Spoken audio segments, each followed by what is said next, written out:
다 같이 사도신경 고백하심으로 오늘 10월 1일 목요 새벽 예배 시작하도록 하겠습니다. 전능하사 천지를 만드신 하나님 아버지를 내가 믿사오며 그 외아들 우리 주 예수 그리스도를 믿사오니 이는 성령으로 잉태하사 동정녀 마리아에게 나시고 본디오 빌라도에게 고난을 받으사 십자가에 못 박혀 죽으시고 장사한 지 사흘 만에 죽은 자 가운데서 다시 살아나시며 하늘에 오르사 전능하신 하나님 우편에 앉아 계시다가 저리로서 산 자와 죽은 자를 심판하러 오시리라. 성령을 믿사오며 거룩한 공예와 성도가 서로 교통하는 것과 죄를 사하여 주시는 것과 몸이 다시 사는 것과 영원히 사는 것을 믿사옵나이다. 아멘. 우리 시간 찬송가 171장 하나님의 독생자 함께 찬송하시며 나아가도록 하겠습니다. 찬송가 171장입니다. 함께 찬송하시겠습니다. 하나님의 독생자 예수 날 위하여 오시었네. 내 모든 죄 사시려고 십자가 지셨으나 다시 사셨네. 살아계신 주 나의 참된 소망 두려움이 사라지네. 사랑의 주 내 갈 길 인도하니 내 모든 삶의 기쁨 늘 충만하네. 주 안에서 거듭난 우리 기뻐하며 찬양하리. 가슴 속에 넘치는 확신 우리의 가는 길에 소망 넘치네. 살아계신 주 나의 참된 소망 두려움이 사라지네.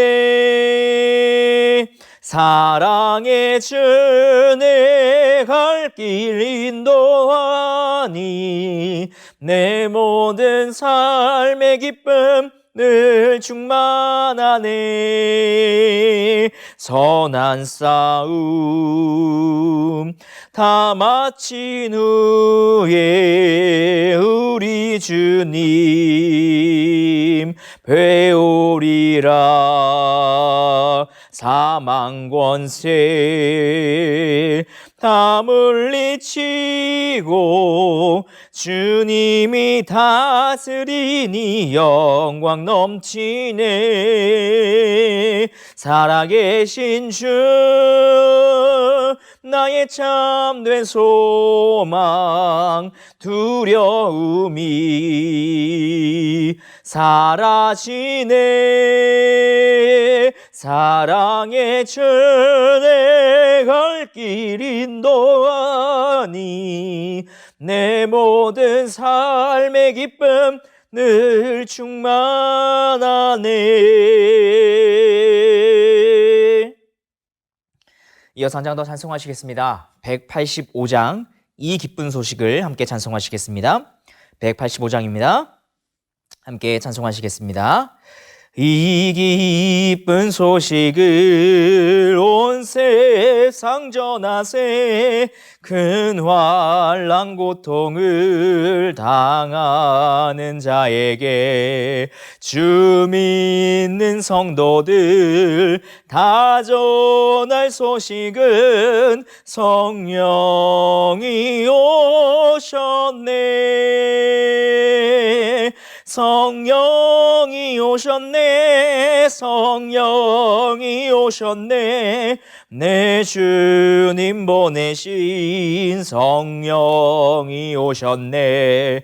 이 기쁜 소식을 온 세상 전하세. 성령이 오셨네.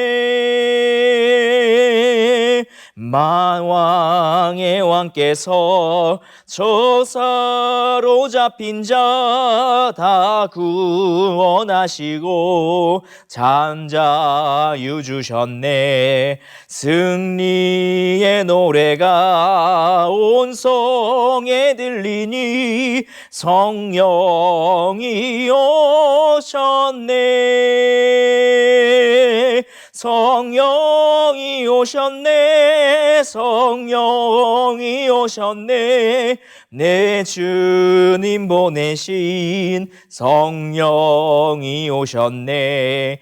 이 기쁜 소식을 온 세상 전하세. 성령이 오셨네.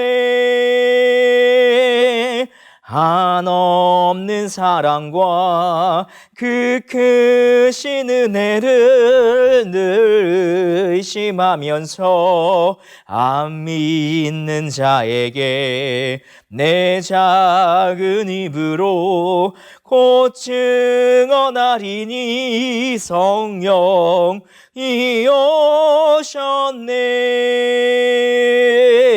성령이 오셨네. 성령이 오셨네.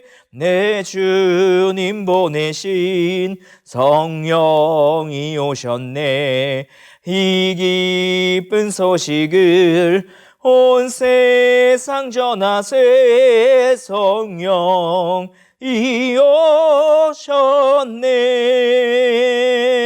오셨네. 아멘. 오늘 함께 나눌 하나님 말씀은 고린도후서 5장 1절부터 10절까지 말씀입니다.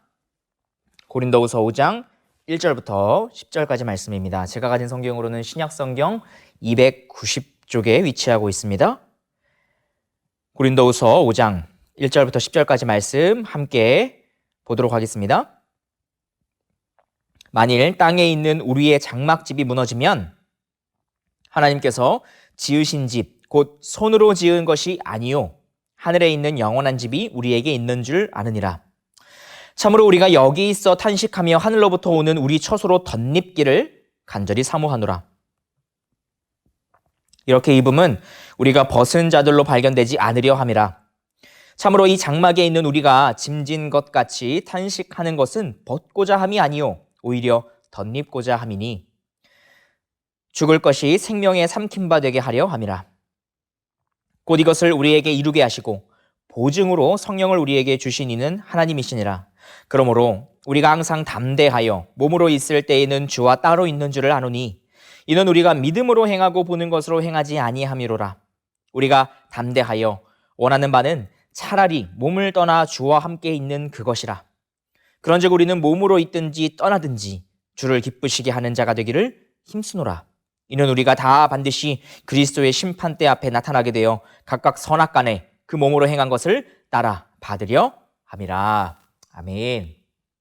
오늘 본문 말씀 중심으로 우리의 보증이 되신 성령 하나님이라는 제목으로 함께 말씀 나누도록 하겠습니다. 바로 앞절이자 4장 마지막 절인 18절에서 바울은 잠깐 보이는 것이 아니라 영원하지만 보이지 않는 것을 주목하는 것이 바로 참된 주님의 제자요 그리스도인이다 라고 말했습니다. 그렇다면 바울이 말한 이 영원하지만 보이지 않는 것이란 과연 무엇을 지칭한 것이었을까요? 이에 대한 설명을 시작하는 것이 바로 오늘 본문입니다. 본문 1절 함께 다시 한번 보도록 하겠습니다. 만일 땅에 있는 우리의 장막집이 무너지면 하나님께서 지으신 집 곧 손으로 지은 것이 아니요 하늘에 있는 영원한 집이 우리에게 있는 줄 아느니라. 죽음은 모든 사람에게 이미 정해진 것입니다. 그 누구도 죽음을 피해갈 수 없습니다. 그리고 이 죽음과 함께 긴밀하게 연합되어 있던 우리의 영혼과 육체는 죽음으로 인하여 분리됩니다. 즉 바울이 땅에 있는 우리의 장막집이라고 말한 것은 이 땅에서 우리의 영혼이 깃들어 있는 이 날로 쇠약해져가는 우리의 육체입니다.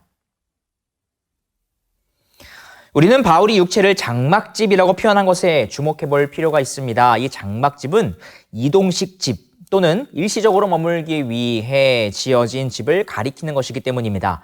바울이 사역을 하는 동안에 생계를 유지하기 위해 텐트를 만들어 팔았다는 그런 것을 생각을 해본다면 바울이 말한 이 장막집이 무엇을 의미하는지 더 와닿을 수 있을 것 같습니다. 그런데 바울은 비록 우리의 영혼이 거하고 있는 이 육체, 곧 장막집이 날로 쇠약해지고 결국 죽음에 이르러 무너지게 된다 할지라도 그리스도인들에게는 하늘에 있는 영원한 집이 있음을 역설했습니다. 장막집이 이 땅에서의 육체를 표현하고 있으므로 이 하늘에 있는 영원한 집 역시 또 다른 육체를 표현하고 있는 것으로 생각을 해본다면 영원한 집은 장차 하나님께서 우리에게 주실 신령하고 영광스러우며 영원히 썩지 아니할 그 부활의 몸을 가리키는 것으로 생각해 볼 수 있습니다. 다른 서신에서 바울은 이것을 이렇게 설명했습니다. 빌립보서 3장 20절부터 21절입니다. 그러나 우리의 시민권은 하늘에 있는지라 거기로부터 구원하는 자 곧 주 예수 그리스도를 기다리노니 그는 만물을 자기에게 복종하게 하실 수 있는 자의 역사로 우리의 낮은 몸을 자기 영광의 몸의 형체와 같이 변하게 하시리라. 아멘. 바울은 주님을 믿는 자들에게 이러한 영원한 집, 부활의 몸이 있다는 것을 가리키면서 그리스도인은 그렇다면 과연 어떤 마음과 자세를 가지며 살아야 하는지에 대하여 이렇게 이어서 말합니다. 본문 2절부터 4절입니다.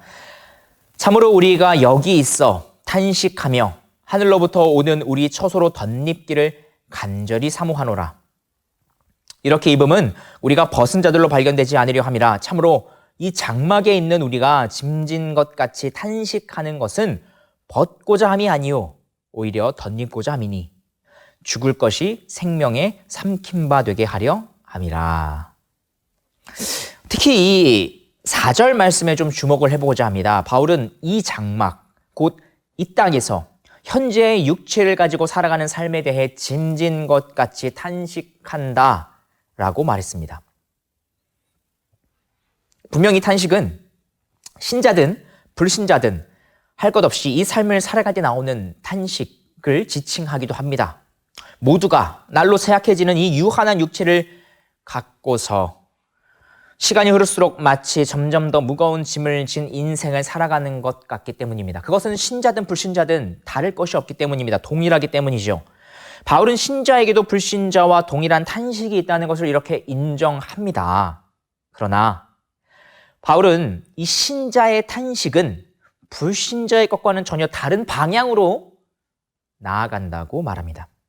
하늘에 있는 영원한 집, 곧 신령한 부활의 몸이 있다는 것을 모를 뿐만 아니라 실제로 준비되어 있지 않은 불신자들은 그들은 부활한다 할지라도 그리스도께서 입고 계신 몸과 같은 신령한 몸을 잊지는 못하죠. 그들에게는 그러한 몸이 준비되어 있지 않습니다. 불신자들은 그저 연약한 육체가 벗겨질 날로 그래서 나아갈 수밖에 없어요. 그들에게는 소망이 없습니다. 더 좋은 것, 더 나은 것이 없기에 탄식에 허무함이 더해질 뿐입니다. 하지만 신자들은 벗고자 함이 아니요 오히려 덧입고자 함입니다. 즉 비교할 수 없을 정도로 더 좋은 것이 이미 예비되어 있다는 것을 알고 또 믿기 때문에 어서 그때가 오기를 바라고 소망하는 가운데 탄식을 한다는 것이죠. 마치 소풍날이 다가올수록 점점 더 마음이 애타는 아이들과 같이 말입니다. 이 탄식은 기쁨과 소망이 함께 있는 탄식입니다. 그날이 어서 오기를 바라는 탄식이죠. 이어서 바울은 이러한 소망이 단지 말로만 주어진 것이라거나 허망한 것이 아니라 확실한 것이다 라고 하는 것을 다음과 같이 설명해 줍니다. 본문 5절입니다. 곧 이것을 우리에게 이루게 하시고 보증으로 성령을 우리에게 주신 이는 하나님이시니라. 하나님께서는 우리로 하여금 이 영원한 생명을 얻도록 하시기 위하여 우리 속에서 역사하셨을 뿐만 아니라 즉 우리를 거듭나게 하셨을 뿐만 아니라 장차 반드시 영원한 생명을 주실 것임을 보증해 주시기 위하여 우리에게 성령을 담보로 주셨습니다. 이것은 마치 오늘날 은행에서 대출을 받아 집을 계약한 것과 같습니다. 대출을 받았고 아직 대출금을 다 갚지 않았기 때문에 이 계약한 집은 온전한 의미에서 아직 내 집이라고 할 수는 없어요. 아직 대출금을 다 갚지 않았기 때문이죠. 대출금을 다 갚는 그날이 되면 그때서야 비로소 이 집은 온전히 내 집이 됩니다. 그럼에도 계약을 한 직후에 그 집에 들어가 살 수 있고 그런 의미에서 우리는 그 집을 내 집이라고 부릅니다. 이것을 가능하게 해주는 것은 법적인 효력을 갖고 있는 계약서가 있기 때문이에요. 계약서가 대출금을 다 갚는 그 미래의 때가 되었을 때에 이 집을 정말로 내 집이라 부를 수 있도록 보증해 주는 것이죠. 우리의 신앙생활 역시 마찬가지입니다. 우리의 시민권은 하늘에 있고 하늘에 있는 영원한 집은 이미 예비되어 있습니다. 그 집을 우리는 내 집이라고 말할 수 있습니다. 하지만 온전한 의미에서 아직 그 집을 내 집이라고 할 수는 없습니다. 그래서 때때로 불안함을 겪기도 하는 것 같습니다. 정말 나에게 그 집이 있는가? 라는 생각 때문에 말입니다. 이것이 주님 다시 오시기 전에 이 땅을 살아가는 모든 신자들이 겪고 있는 상황일 것입니다. 그럼에도 불구하고 우리가 믿음을 가질 수 있는 이유가 있습니다. 왜냐하면 성령 하나님께서 성부 하나님과 우리 사이에 법적인 보증이 되어 주시기 때문입니다. 마치 계약서와 같이 말입니다. 뿐만 아니라 우리 안에서 살아 역사하시는 성령 하나님께서는 하나님께서 지으신 집, 곧 손으로 지은 것이 아니요 하늘에 있는 영원한 집이 우리에게 있는 줄 우리에게 알게 하시고 또한 그것을 믿어 확신에 이르게 하십니다. 법적인 보증이 되어주실 뿐만 아니라 이것은 하나님 편에서 보시면 하나님께서 우리에게 성령이 함께 하시는 것을 봄에 따라 우리에게 확실하게 이 하늘에 있는 집, 신령한 부활의 육체를 주실 수밖에 없지요. 이것은 굉장히 법적입니다.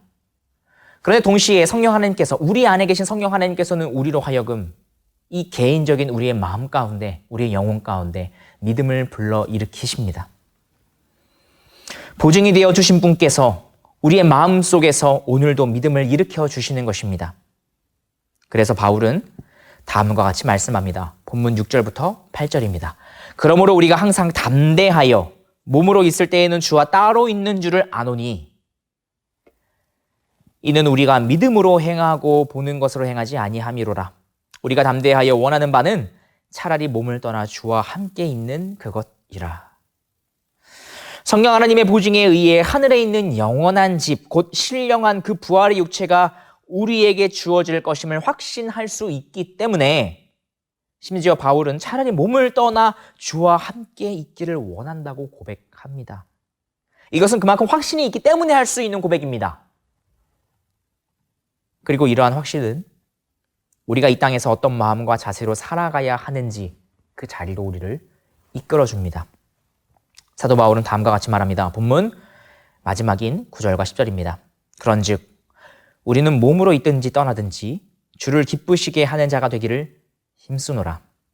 이는 우리가 다 반드시 그리스도의 심판대 앞에 나타나게 되어 각각 선악간에 그 몸으로 행한 것을 따라 받으려 함이라. 아멘. 이 땅에서 아직은 연약한 육신을 입고 있어서 주로부터 멀리 떨어져 있는 동안에도 주님께 인정받고 또한 주를 기쁘시게 해드리기 위하여 힘쓸 수 있는 것은 장차 우리가 주와 함께 있게 될 때 우리가 주님의 영광 안에서 주님께서 지금 입고 계신 그 부활의 몸을 우리에게 덧입혀 주셔서 그 몸을 입고 주와 영원토록 함께 하게 될 것을 소망할 수 있기 때문입니다. 뿐만 아니라 그 직전에 있을 최후의 심판 가운데에서도 우리의 행동 하나하나에 대하여 주님께서는 판단하실 것이지만 그럼에도 불구하고 우리의 보증이 되시는 성령 하나님에 의하여 우리를 영원히 정죄하시는 그 형벌을 내리시지 않을 것이라는 확신이 있기 때문입니다. 오늘도 우리 안에서 살아 역사하시고 또한 우리의 보증이 되시는 이 성령 하나님께 기대어 소망과 확신을 얻고, 그래서 그 영원한 관점으로부터 오늘 하루의 삶과 그리고 나를 살펴보는 모든 성도님들 되시기를 주님의 이름으로 축복합니다. 기도하고 말씀 마치겠습니다. 사랑과 은혜가 많으신 하나님 아버지, 우리 믿음의 본이 되시기 위하여 그저 십자가에 달려 죽으셨을 뿐만 아니라 부활하심으로 말미암아 우리에게도 그와 같은 부활이 있을 것임을 몸소 보여주신 주님께 참으로 감사합니다. 그것이 또한 우리에게 증거요, 우리의 믿음의 기초가 될 수 있게 하셨을 뿐만 아니라 더하여 승천하신 주님께서는 주의 백성들에게 성령 하나님을 보내주셔서 언젠가 우리 역시도 그리스도께서 입으신 그 부활의 몸을 입게 될 것이다 라고 하는 것을 우리에게 보내주신 그 성령 하나님을 통하여 우리 마음 가운데 믿음을 불러일으켜 주실 뿐만 아니라 하나님께서는 그 각 사람에게 함께 거하고 계시는 성령 하나님을 바라보시며 그 성령 하나님을 보증으로 삼으셔서 마침내 그 신령한 부활의 몸을 확실하게 주실 것임을 우리는 확신하게 됩니다. 하나님 아버지, 오늘도 우리가 성령 하나님에 의하여 이러한 믿음이 불러일으켜질 수 있도록 주여 도와주시옵소서. 그러므로 말미암아 하나님, 우리에게 그러한 신령한 부활의 몸이 있을 뿐만 아니라 더하여 하나님 아버지, 우리가 그 몸을 입고 이미 그 부활의 몸을 입고 계신 주님과 함께 영원히 그 기쁨과 영광 안에서 거하게 될 것임을 바라볼 수 있도록 주여 도와주시옵소서. 그리하여 하나님 아버지, 우리가 비록 이 땅에서는 짐진 것 같이 탄식하며 날로 쇠약해져가는 육신을 입고 살아가고 있지만, 그러나 그 탄식이 오히려 어서 부활의 신령한 몸을 입을 수 있는 하늘에 있는 영원한 집이 덧입혀지기를 애타는 마음으로 소망하는 탄식으로 바뀌고 또한 나타날 수 있도록 주여 도와주시옵소서. 감사드리며 우리 구주 예수 그리스도 이름으로 기도합니다. 아멘. 하늘에 계신 우리 아버지여, 이름이 거룩히 여김을 받으시오며 나라에 임하옵시며 뜻이 하늘에서 이룬 것 같이 땅에서도 이루어지이다.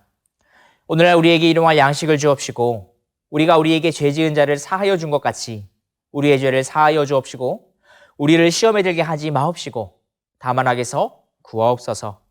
대개 나라와 권세와 영광이 아버지께 영원히 있사옵나이다. 아멘. 우리 시간 공동기도 제목 몇 가지 나누시고 또한 각자 가지고 계신 개인 기도 제목 가지고 함께 하나님 앞에 기도로 나아가는 시간 갖도록 하겠습니다. 먼저 오늘 함께 나눈 이 말씀 붙잡고 기도함으로 나아가길 간절히 소망합니다. 주님, 언제나 우리가 이 부활이 있을 것과 아버지 하나님, 그저 그 부활이 단순히 모든 사람에게 동일하게 심판전에 있을 부활 정도가 아니라 주의 백성들이 얻게 되는 부활은 그 가운데 지금 이미 그리스도께서 입고 계신 영광스러운 부활의 몸이 동일하게 우리에게 덧입혀지는 것임을 기억하게 하여 주시옵소서. 이 모든 것들이 또한 우리의 보증이 되신 성령 하나님에 의하여 이루어질 것임에 대한 이 확신을 가지고 오늘도 또한 나아갈 수 있도록 주님 도와주시옵소서. 이어서 계속해서 이 코로나19를 놓고 함께 기도했으면 좋겠습니다. 하나님 아버지, 이 코로나19 상황이 계속되고 있습니다. 그런 가운데에서도 하나님, 참으로 우리가 교회로 부르심을 입은 자들이라는 것을 우리가 생각하고 기억하면서 하나님, 참으로 우리가 몸된 교회로서 어떻게 하면 더욱 나아갈 수 있을 것인가, 그것을 소홀히 여기지 않을 것인가, 우리가 그 마음을 모으는 가운데 하나님 아버지, 우리가 느디님 교회 사랑 10가지 기도 제목을 놓고 함께 기도하고 있습니다. 하나님 아버지, 우리가 그러한 기도 제목을 놓고 함께 기도할 때에 아버지, 주님께서 우리를 한 몸된 교회로 부르셨다는 것을 잊지 않게 하시고 그 기도 제목을 놓고 함께 기도할 때에 아버지, 우리 마음 가운데 그러한 마음이 소생되게 하시며 더하여 하나님 아버지, 가능하다면 우리가 주중에 한 번씩 교회에 나와 아버지 하나님 기도하는 처소에서 우리가 주님 앞에 이 기도 제목을 놓고 기도하는 각자의 시간을 가질 수 있도록 주님, 우리 마음을 움직여 주시옵소서. 이것을 위하여 함께 기도해 주시기 바랍니다. 마지막으로 계속해서 주일학교와 또한 각 부서 예배, 청년부 그리고 장년부 예배를 위하여 함께 기도해 주시길 바랍니다. 아직까지 이 모든 예배가 온라인으로 준비되고 있습니다. 온라인으로 준비되는 만큼 우리가 현장에서 대면하여 예배드리는 상황에 비하여 참으로 더 어려운 상황들을 맞이하게 되는 것 같기도 합니다. 특별히 주일학교 예배를 위해 함께 기도해 주시면 감사하겠습니다. 그 주일학교 예배 가운데 아이들이 기쁨으로 예배 가운데 참여할 수 있도록 그 마음을 붙들어 주시고, 성령 하나님께서 참으로 비록 쉬운 상황은 아니지만 그럼에도 불구하고 아이들 가운데 그 말씀이 귀에 들리게 하셔서 이 시기 가운데서도 하나님 아버지 우리 주의 아름다운 그리고 사랑스러운 아이들이 말씀 가운데 자라날 수 있도록 주여 도와주시옵소서라고 함께 기도해 주시면 감사하겠습니다. 이러한 세 가지 기도 제목 놓고 함께 기도해 주신 후에 이어서 각자 가지고 계신 개인 기도 제목 가지고 함께 주님 앞에 기도함으로 나아가는 시간 갖도록 하겠습니다. 우리 주님의 이름 한번 부르시고 함께 기도하시며 나아가도록 하시겠습니다. 주여